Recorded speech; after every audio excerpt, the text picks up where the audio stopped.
ہم نے کبھی سوچا بھی نہیں تھا کہ انسان سب کچھ یاد رکھے گا مگر خود کو بھول جائے گا۔ ہم نے نام یاد رکھے، نمبر یاد رکھے، پاسورڈ یاد رکھے، حتیٰ کہ ڈیڈ لائن بھی یاد رکھی، ہدف یاد رکھے، لوگوں کے توقعات یاد رکھے، لیکن یہ بھول گئے ہم کون تھے۔ بچپن میں ہم ہنستے تھے بغیر وجہ، بغیر خوف، بغیر حساب کے، لیکن آج وجہ ہونے کے باوجود مسکرا نہیں پا رہے۔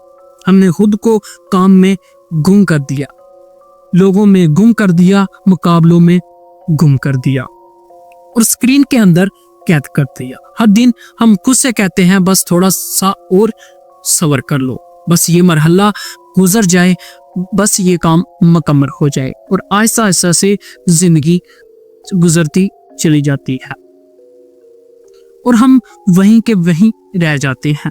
آج ہم دوسروں کو خوش رکھنے میں ماہر ہیں، لیکن خود کو سمجھنے میں ناکام۔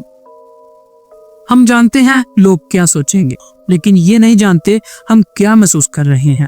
ہم نے اپنی آواز دبا دی، اپنے خواب چھوٹے کر دیے، اور اپنے دل کو کہا بس ابھی نہیں، بعد میں کر لیں گے، لیکن سچ یہ ہے وہ بات کبھی آیا ہی نہیں۔ مستقبل میں انسان کے پاس ٹیکنالوجی ہوگی، سہولت ہوگی، رفتار ہوگی، سب کچھ ہوگا، مگر اپنی پہچان نہیں ہوگی۔ وہ ہنستا ہوگا مگر خوش نہیں ہوگا، وہ مصروف ہوگا مگر زندہ نہیں ہوگا، وہ سب کے درمیان ہوگا مگر اکیلا ہوگا۔ وہ خود سے پوچھے گا میں تھکا کیوں ہوں، میں خالی کیوں ہوں، میں اداس کیوں ہوں، اور جواب میں اس کے پاس صرف خاموشی ہوگی، کیونکہ جب انسان خود کو بھول جاتا ہے تو دنیا کی کوئی بھی چیز اسے واپس نہیں لا سکتی۔ اگر آپ کو یہ ویڈیو پسند آئی ہو تو ویڈیو کو لائک لازمی کیجیے گا، چینل کو سبسکرائب لازمی کیجیے گا، اور کمنٹ باکس میں اپنی رائے ضرور دیجیے گا۔ ملتے ہیں نیکسٹ ویڈیو میں، تب تک کے لیے خدا حافظ۔